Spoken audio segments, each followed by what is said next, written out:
Au bonheur des dames est le 11e roman de la série des Rougon-Macquart d'Émile Zola. Ce roman se penche sur l'essor des grands magasins à Paris à la fin du XIXe siècle et explore les bouleversements économiques et sociaux que ces établissements apportent aux petites boutiques traditionnelles. Le récit se concentre sur l'impact de ces changements sur la vie des commerçants et des consommateurs, tout en offrant une réflexion sur la modernité et le capitalisme. L'histoire se déroule principalement dans Au bonheur des dames, un grand magasin de mode fictif qui devient un symbole de la révolution commerciale en cours à Paris. Denise Baudu, une jeune provinciale, arrive à Paris avec son oncle et ses 2 frères après la mort de ses parents. Ils espèrent faire fortune en ouvrant une petite boutique de vêtements, mais se trouvent rapidement confrontés à la concurrence féroce du grand magasin qui s'implante dans leur quartier. Denise commence par travailler comme vendeuse dans Au bonheur des dames. Elle est initialement très impressionnée par la modernité et l'organisation du magasin, mais elle se rend vite compte des conditions de travail difficiles et de l'exploitation des employés. Malgré cela, Denise se montre assidue et compétente, ce qui attire l'attention du directeur du magasin, Octave Mouret.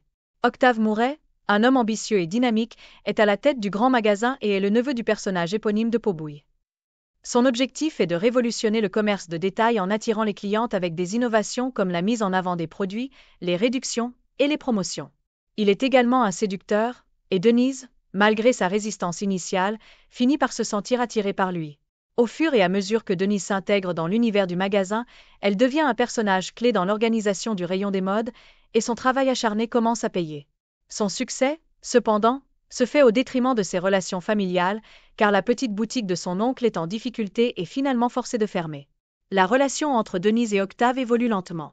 Bien qu'ils soient attirés l'un par l'autre, leurs aspirations sont différentes. Denise est motivée par le désir de créer un monde plus juste pour les travailleurs, tandis qu'Octave est focalisé sur le succès commercial et l'expansion.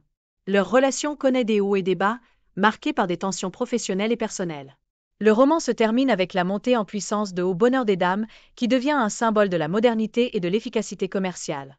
Denise, après avoir remporté le respect et la reconnaissance dans le magasin, finit par se rapprocher d'Octave, et ils envisagent un avenir ensemble, suggérant une harmonie possible entre l'amour et le succès professionnel. Le roman se termine sur une note de succès pour Au bonheur des dames, tandis que Denise, bien que réussissant dans sa carrière, reste engagée dans une relation compliquée avec Octave, reflétant les tensions entre les ambitions personnelles et les réalités du marché moderne. Au bonheur des dames est une œuvre emblématique du naturalisme de Zola, offrant une réflexion sur les transformations économiques et sociales du XIXe siècle. Le grand magasin, avec ses vastes rayons et ses méthodes de vente innovantes, symbolise la modernité et le capitalisme croissant. Le roman illustre comment ces changements économiques bouleversent les structures commerciales traditionnelles et affectent les petites entreprises et les employés. Le personnage de Denise Baudu incarne à la fois la naïveté et la résilience. Elle représente les valeurs de l'ancienne société face à la montée du capitalisme moderne. Son évolution professionnelle et personnelle reflète les défis rencontrés par les individus dans un monde en mutation rapide. Denise est à la fois victime et bénéficiaire de cette transformation. Elle doit naviguer dans un environnement de travail difficile tout en profitant des opportunités offertes par le grand magasin. Octave Mouret, quant à lui, est le portrait du capitalisme moderne. Son ambition et son génie commercial sont à l'origine du succès du grand magasin, mais ils sont également à l'origine des tensions avec Denise.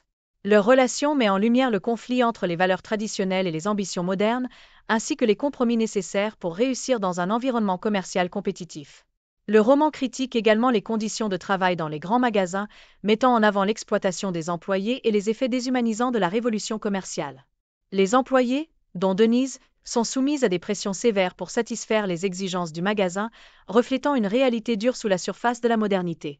En somme, Au bonheur des dames est une étude détaillée des effets de la modernité sur le commerce, les relations humaines et les valeurs sociales. Zola utilise le grand magasin comme un microcosme pour examiner les tensions entre tradition et modernité, ainsi que les défis et les opportunités créés par l'évolution économique et sociale.